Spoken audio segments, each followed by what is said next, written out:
Yun, andito na tayo sa bahay ni Sir Noel, ni Sir Noki, no? Okay, no?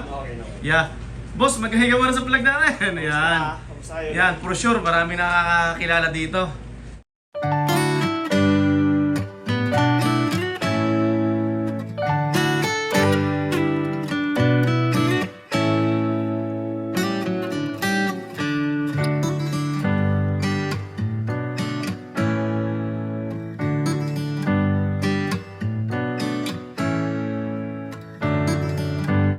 Yun, nagbabalik na naman ulit tayo. Ano ho? Kung saan ho kayo naroon ay magandang umaga, magandang tanghali at magandang gabi sa inyong lahat. Masayang araw ho ng Sabado at God bless everyone. At kung nasaan ng sulok ho kayo ng mundo, ay kamusta ho kayo at ingat ho lahat kayo dyan. Aba, ay matagal-tagal ho tayong hindi nakapag-vlog Kung hindi ho ako nagkakamali, ikuan ay nasa 3 linggo yata. Ito nga ho, medyo okay na ho ang boses ko. At noong nakaraang 2 linggo ay hindi ho ako nakapasok ng 4 na araw at kami ho dito sa bahay ay tinamaan ho ng trangkaso. Ay hindi ho kami nakapasok. Buti na lang ho at talagang si Utoy, yung aking anak, matibay-tibay ng kaunti, siya lang ho ang hindi ho nilagnat. Ano ho? Tapos ho, noong okay na kami, hindi pa rin ho ako nakapag-vlog at wala pa rin akong masyadong boses.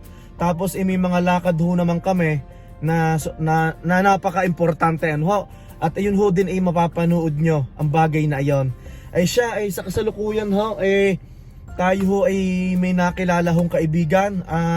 Shout out sa iyo Sir Noel, Sir Noki. Ay napakaswerte ko ho at isa ho siyang mekaniko ay napakalapit lang ho dito sa aming bahay. Ay kanina nga hong umaga ay niyaya niya ho ako maglaro ng basketball at tayo may mga nakilalang mga tropa ho dito sa Edmonton. Ang sarap ho pala ng pakiramdam nung naglalaro. Kahit kanina ay hindi ako tumagal at talagang hindi na ho tayo bihasa maglaro ng basketball. Parang kalahating game lang Parang 10 minutes lang yata ako sa loob. Kahit naman papaano na-exercise. Sir Noel, Sir Noki, shout out sa iyo. At maraming salamat. Ano ho? Ito ho, may mga dala na akong gamit sa likod. At ito hong ating sasakyan may lakad ho kami itong February, itong buwan na ito.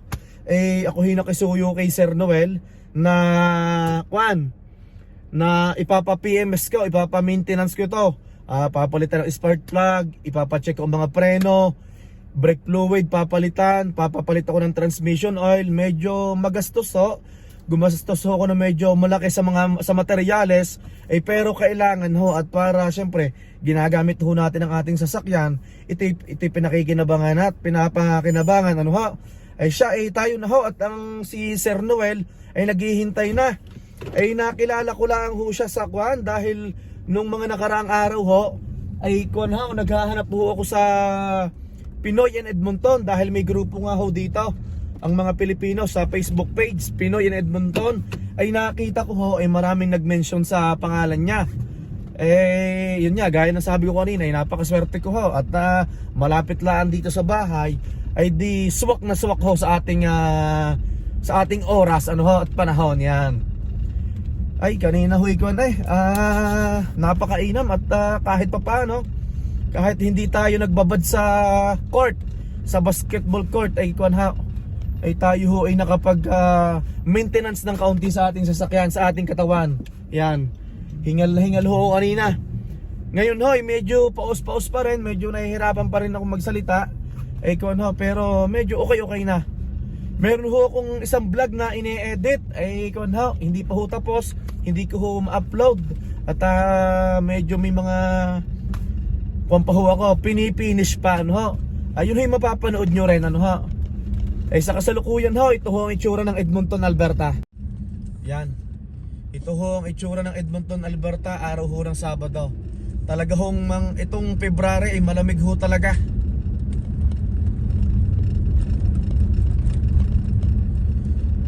Medyo nawala na ho ang snow at dito ho sa mga main road ano bang tawag doon? Kinakaykay ng mga loader, tinutulak, inilalagay sa gilid tapos kukuhanin. Yan. Medyo nawala na ho ang snow. Kita nyo ho naman kulay brown na. Ay dati ito puting-puti. Ay ngayon hahanapin muna natin ang bahay ni Sir Noel. Malapit lang ho dito sa sa bahay namin. Parang 3 minutes drive. Dito ho ito sa bandang west. Yun, andito na tayo sa bahay ni Sir Noel, ni Sir Noki, no? Yeah. Boss, maghahiga mo na sa vlog natin. Yan.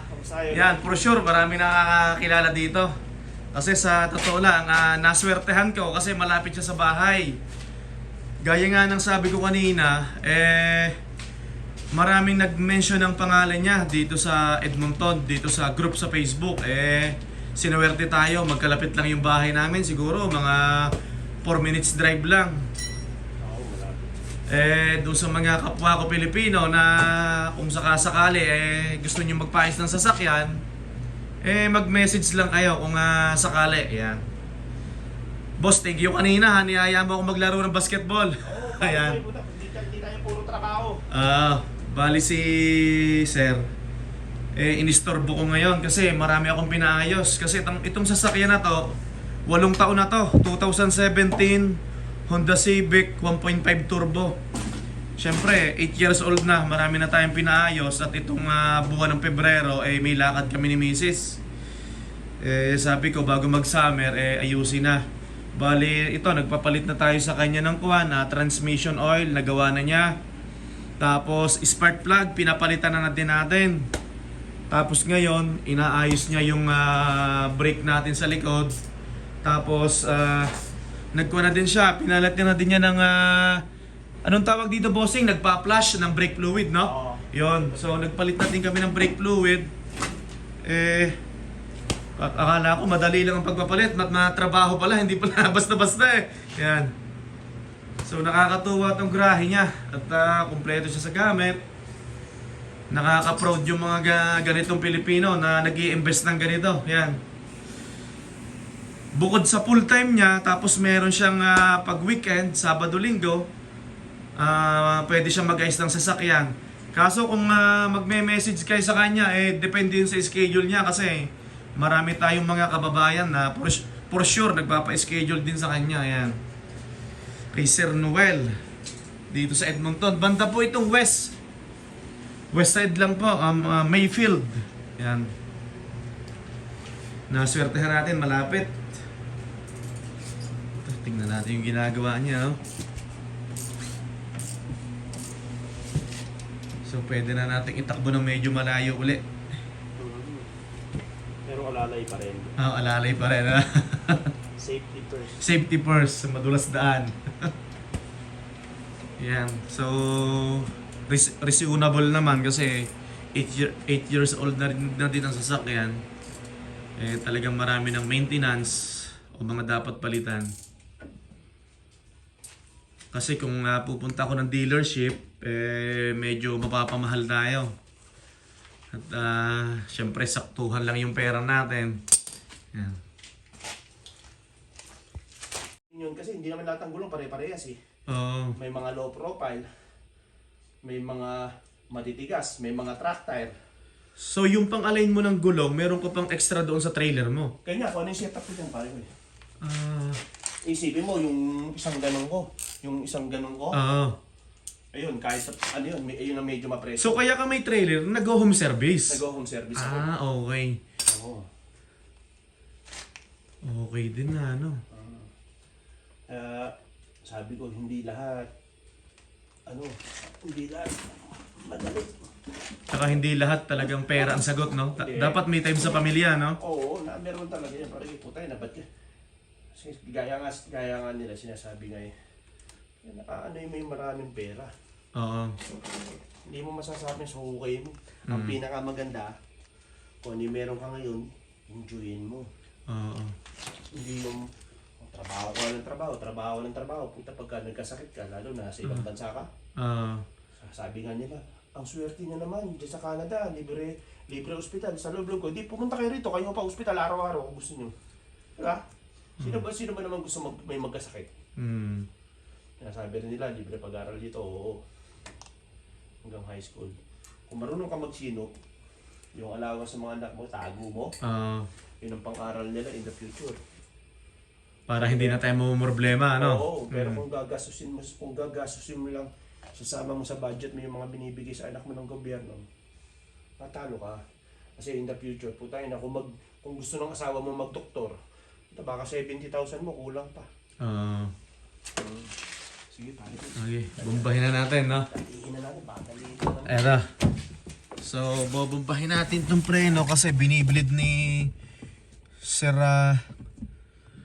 Noki, Sir Noel. Yan.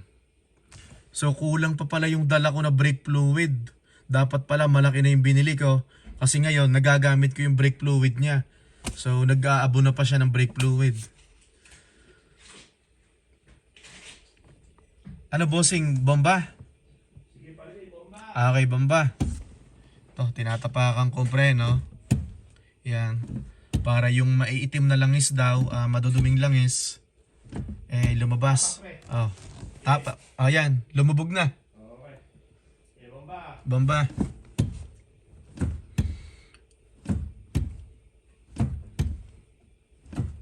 Tapak. Yan, so okay na to. Napalitan ng spark plug. Bomba.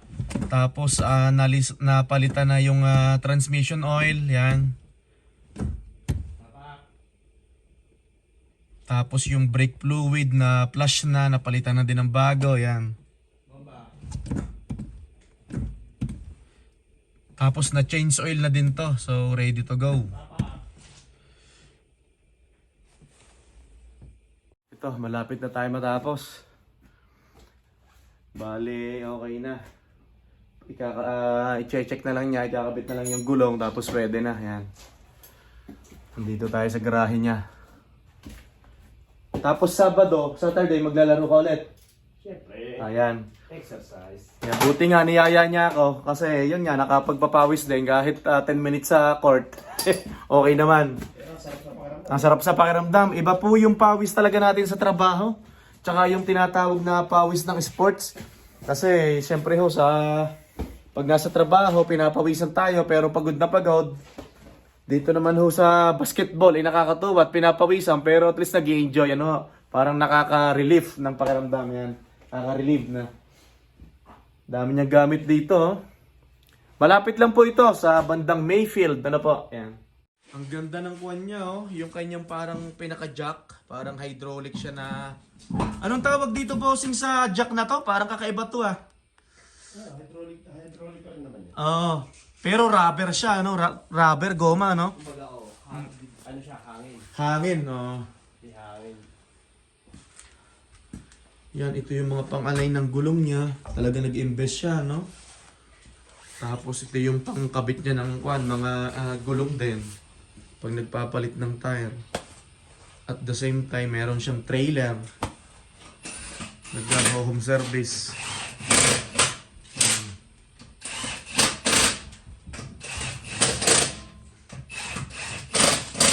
Yan, tapos dino-double check niya yung higpit ng mga tornilyo natin. Kahit meron siyang impact na panghigpit, pero pinapa-analyze pa rin. Para sure, bossing, na? Oo, kailangan talagang i-torque yan. Oo. Hindi basta yung pwedeng hihihitin mo lang yan sa gusto. Oo.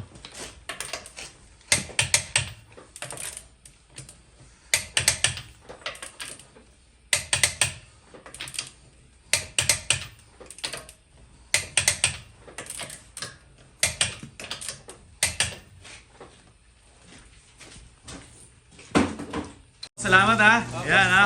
Si Sir Noel, Sir Noki ha. Ayan. So start ko na. Oo, pare kayo. Okay. Kasi may customer na siya. Pauwi na ho tayo ng bahay. At least yung sasakyan ho natin, sa totoo lang ho, gumastos ho tayo sa mga materyales. Pero dapat lang ho, at syempre ginagamit ho natin. Gaya ho ng sabi ko kanina, 8 years old na ho ang sasakyan na to, 8 taon na. Kailangan ho nating i-maintain. Mga dapat palitan.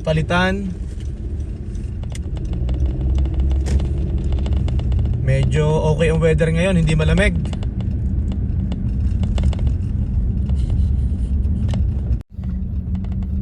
Medyo kuwan pa rin ho ang boses ko, hindi pa ganun kakuan. Napaos ho tayo. Ay, thank you Lord. At kahit pa paano yun yung mga dapat ayusin dito sa sasakyan ay naayos na. At least pwede na kaming may lakad bukas kami ngayong February.